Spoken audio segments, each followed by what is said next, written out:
Cuando retorné al juego, no pude evitar sentirme profundamente confundido e inquieto. Pensé en la forma en que el monstruo me miró. Aquella criatura roja no podría haber escuchado lo que dije, eso es imposible. Tenía que ser una ocurrencia aleatoria, una mera casualidad como tantas otras que ocurren en el día a día.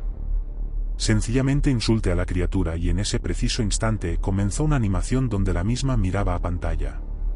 Era perfectamente posible. Aterrador, por supuesto, pero posible. ¿Verdad?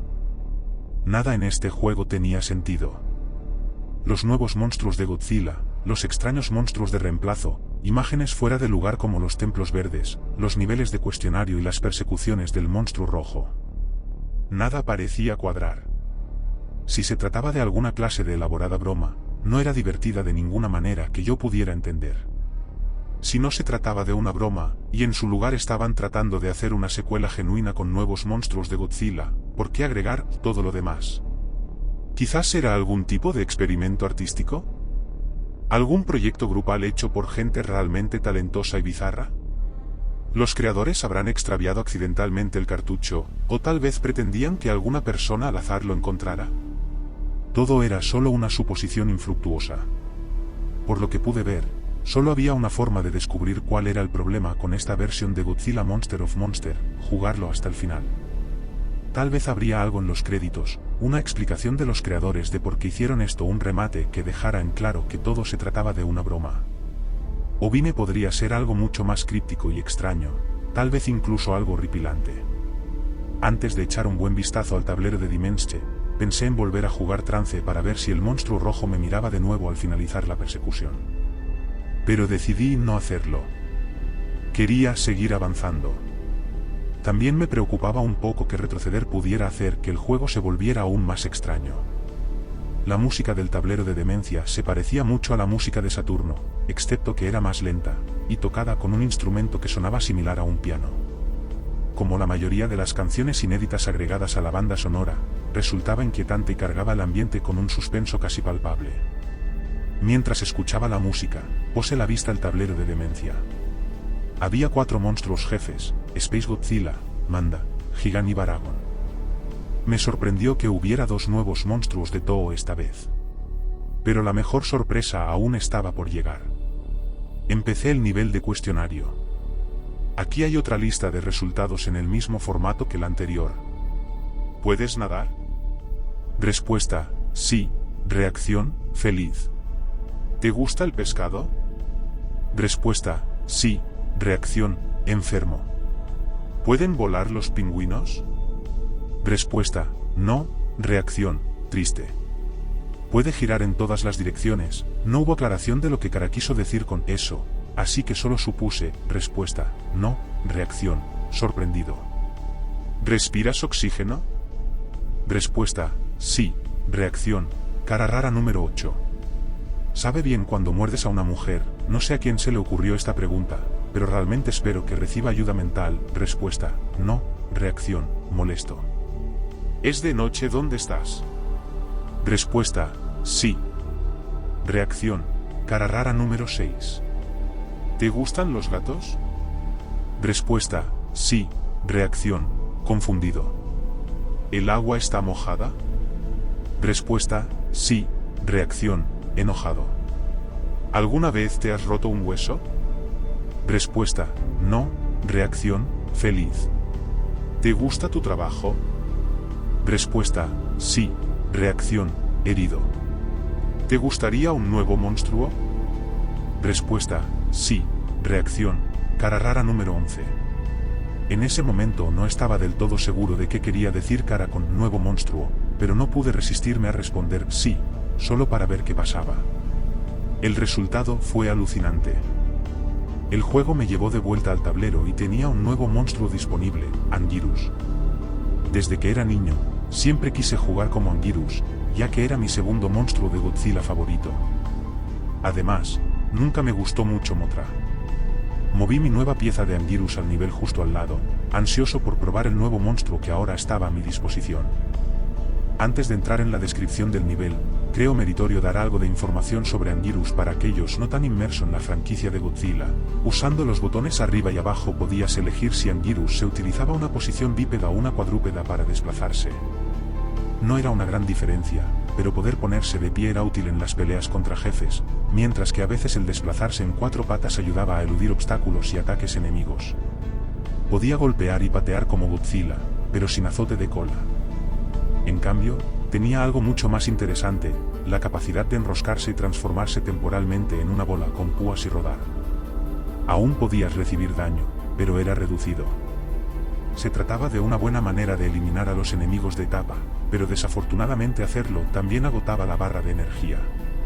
Sin embargo, transformarse en una bola con púas no era la única habilidad especial de Anguirus. Al presionar Start, el monstruo disparaba un rayo de energía desde su boca. Era similar al ataque de sonar de Titanosaurus, y si era un hack, podría haberse inspirado en el ataque Roar de los juegos de lucha de Godzilla de Atari. También es de destacar que cuando se juega como Anguirus, el medidor del nivel falla. A juzgar por la barra de vida y poder, diría que está en nivel 10. Ahora al nivel. Como habrás adivinado por el icono, estos niveles de montaña verde eran una especie de recolor de las montañas azules. Pero lo que inmediatamente me llamó la atención fue el agua y el efecto de transparencia que poseía. ¿Era eso posible para un juego de NES?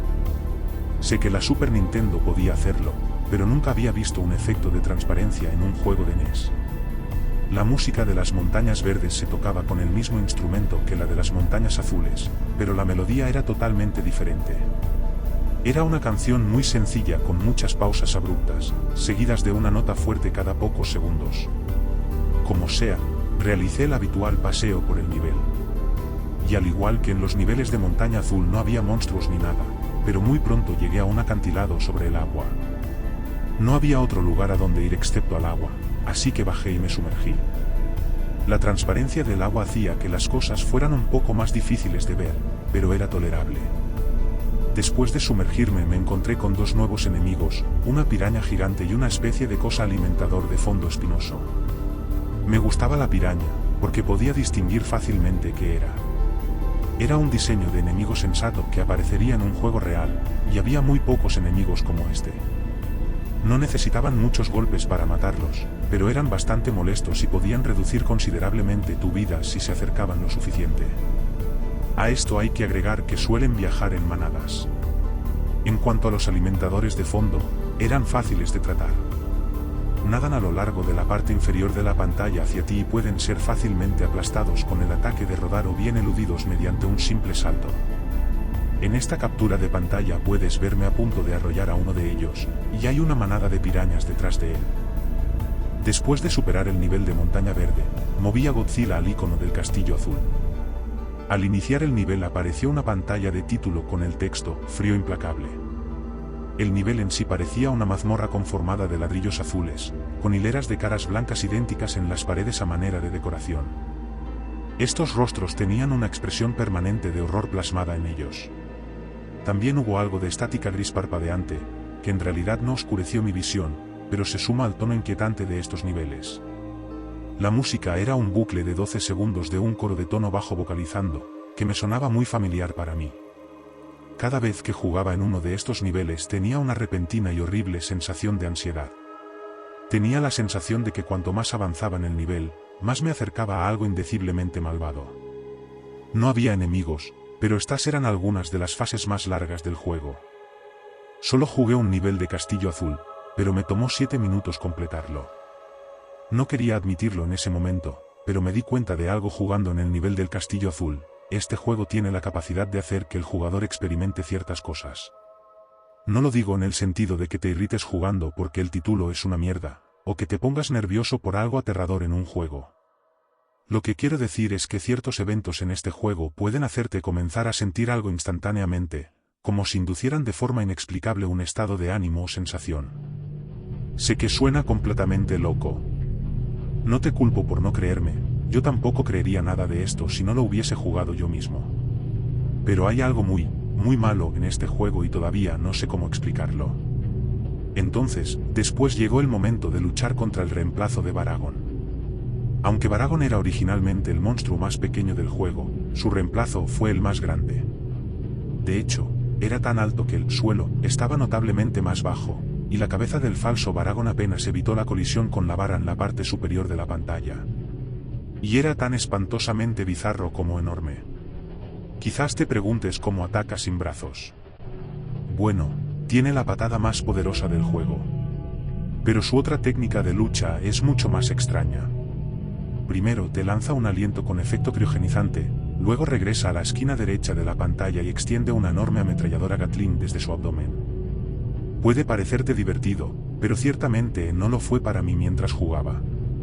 Esta técnica ofensiva es casi tan molesta como la sierra de Gigant, y el falso Baragon podría haber sido imbatible si lo hubiera usado constantemente. Afortunadamente solo lo hizo 2 veces mientras luchaba contra él. Una vez que te descongelas, puedes correr y comenzar a atacar el arma del falso Baragon, lo que le causa daño extra.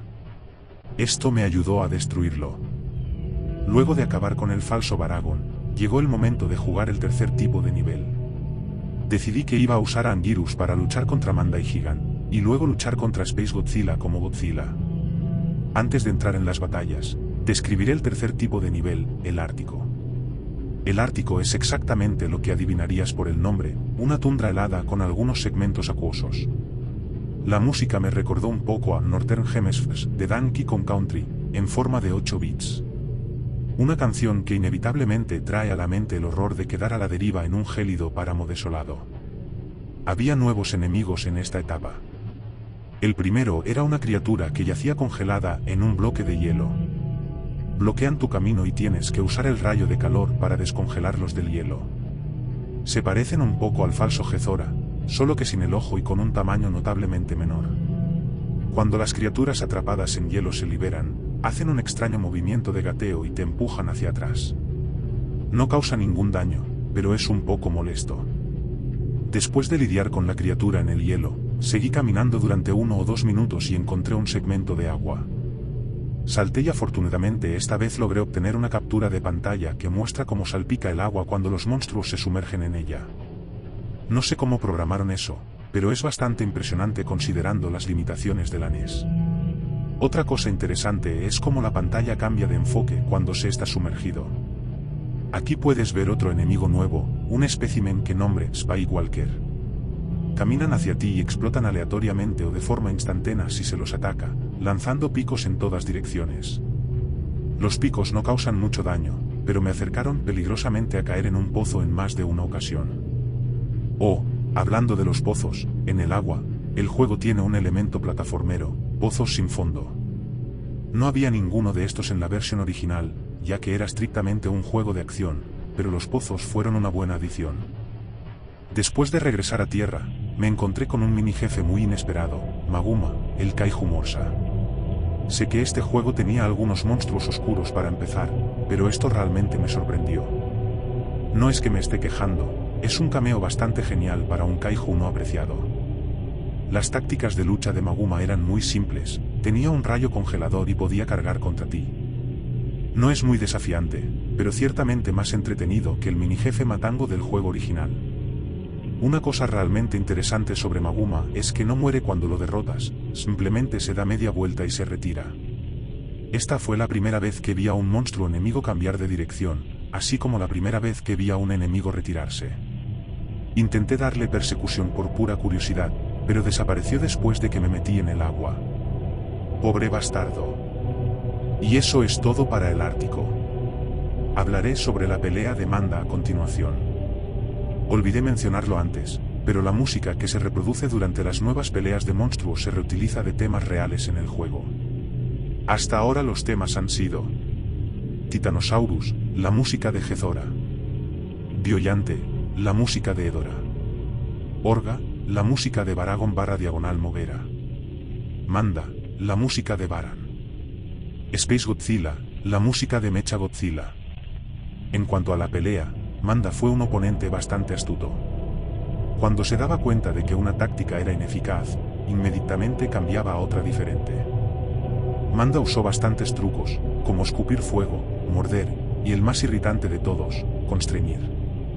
No drena tu vida sin piedad como la sierra de Gigant, pero fue con diferencia el ataque más fuerte de Manda. Una última cosa a destacar, debido a que me pareció bastante genial, fue que el buque de guerra submarino Atragon apareció durante la pelea para ayudarme, marcando una referencia a la película Atragon de 1963. Manda aplastó con facilidad al navío, pero aún así fue genial. Después de matar a Manda, jugué en un nivel ártico para obtener potenciadores de salud y luego fui a luchar contra el reemplazo de Gigan. Cuando la contienda inició, estaba muy confundido, porque allí no había nada. Pensé que esto iba a ser como la pelea de Titanosaurus en Patos, pero justo cuando regresaba al mapa, apareció una piraña en pantalla. Pero no estuvo allí por mucho tiempo. Pues repentinamente los parlantes emitieron un chillido ensordecedor, y el falso Gigan se hizo presente y partió al pobre tipo en pedazos. La entrada abrupta del falso Gigan me asustó muchísimo y me subió la adrenalina. Lo cual en retrospectiva fue favorecedor, porque el falso Gigan fue uno de los oponentes más rápidos e implacables del juego hasta el momento. El falso Gigan fue duro, pero mis nuevas habilidades con Anguirus ayudaron a igualar el marcador. Aún así fue una pelea increíblemente intensa. Los ataques del falso Gigan consistían en una especie de láser rojo proyectado desde su boca y un corte descendente. Esperaba alguna variante infernal del ataque de la sierra circular, pero afortunadamente no parecía haber alguna. El ataque Howl fue invaluable para derrotarlo. Habría tomado más capturas de pantalla de la pelea, pero realmente tenía que concentrarme. Luego de derrotar al reemplazado de Gigan quedaba solo un monstruo por derrotar, Space Godzilla. Como lo había anticipado, usé a Godzilla para esta pelea. La técnica de lucha de Space Godzilla era bastante frustrante, pero ciertamente una idea muy inteligente. Space Godzilla usaría su energía para crear dos cristales voladores, que llegarían al suelo y se convertirían en torres de cristal. Estas torres no solo te impiden llegar a Space Godzilla, sino que también le permiten a este último recargar constantemente su energía hasta tenerla completa y dispararte con un mortal Corona Beam completamente cargado hasta que rompas las torres. Space Godzilla eventualmente drenaría sus propias torres de energía hasta que se hicieran añicos, pero si esperabas a que eso sucediera probablemente perderías mucha vida. Los rayos de calor de Godzilla en realidad parecían revitalizar las torres, por lo que había que utilizar ataques físicos. Cuando finalmente te acercabas lo suficiente como para golpear a Space Godzilla, él no era nada débil. Cuando le di un puñetazo, me devolvió el golpe con la misma fuerza. Space Godzilla hace todo lo que está en su poder para empujarte hacia la esquina izquierda de la pantalla, para poder crear más torres. Para cuando el enfrentamiento terminó, solo me quedaban unas 5 barras de vida. Pero no importaba, porque a partir de este punto ya no sería necesario luchar, sino correr. Nuevamente estaba frente al icono de máscara roja. En ese momento decidí que realmente quería ver el final de este juego. Por más aterradores que puedan ser estos niveles a veces, tuve que superarlos para pasar. Decidí que sin importar lo que pasara, sin importar lo que me mostrara el juego, iba a llegar al final. Y también me aseguré de no decir una maldita palabra mientras jugaba un nivel de persecución a partir de ahora. Para esta persecución probé a Anguirus, ya que su ataque de rodar me permitía moverme más rápido que Godzilla o Mothra. La persecución comenzó como las dos primeras, excepto que había un río de sangre debajo del suelo. Estaba empezando a dominarlo, y la velocidad extra de rodar me ayudó a conseguir una ventaja sobre el monstruo rojo. Especialmente porque no tenía que preocuparme por un límite de poder y podía seguir rodando sin cesar. Al igual que los niveles anteriores con agua, el suelo inevitablemente llegó a su fin. Así que rodé hacia la laguna de sangre. Para mi sorpresa, la bestia del infierno no me siguió, solo se detuvo en el borde del suelo e hizo una mueca. A mi mente inevitablemente llegó el pensamiento, supongo que no sabe nadar. Sin cuestionarme un comportamiento que aparentemente me favorecía, continué mi huida. No había nada alrededor, pero sabía que algo estaba pasando. La persecución no iba a terminar tan fácilmente, ¿cierto? Seguramente algo más tenía que aparecer. Y efectivamente, escuché el rugido de las bestias rojas, aunque sonaba ligeramente diferente a la última vez. El monstruo me seguía ahora en un nuevo cuerpo acuático. No tenía idea de que fuera un cambiaformas. Después de que reapareció, la persecución comenzó a adquirir la dificultad que esperaba. Estar sumergido me ralentizó, poniéndome a mí y a la bestia aproximadamente a la misma velocidad. Lo único que me mantendría con vida era el pensamiento rápido y los reflejos. Encontré algunos pozos sin fondo, de donde emergían minas submarinas. Me imagino que si golpeabas una, te dañaría y te haría retroceder. Considerando lo rápido que nada el monstruo rojo, golpear las minas sería una muerte instantánea, así que hice un gran esfuerzo para evitarlas. Pero eso no era todo de lo que tenía que tener cuidado. A mitad de la persecución, la bestia del infierno reveló otra sorpresa, un apéndice conformado de tentáculos negros que acaba en unas intimidantes fauces. La criatura roja intentó hacer uso de aquel apéndice para tratar de tirar de mí y devorarme. Por poco evité tanto el tentáculo como las minas. Pude darme cuenta de que la bestia estaba comenzando a caer en la desesperación, debido a que la persecución casi había terminado y no había podido alcanzarme. Y aproximadamente un minuto después, había divisado un poco de terreno que servía de salida. Salté con todas las fuerzas que pude reunir sin romper mi controlador en un intento de ponerme a salvo. La bestia gritó de rabia y saltó fuera del río de sangre en un último intento de arrastrarme hacia abajo, pero afortunadamente eludí su agarre. Esta vez me dejé caer en mi cama y respiré profundamente, satisfecho con otro escape exitoso. Ahora era libre de continuar al quinto mundo, Entropy.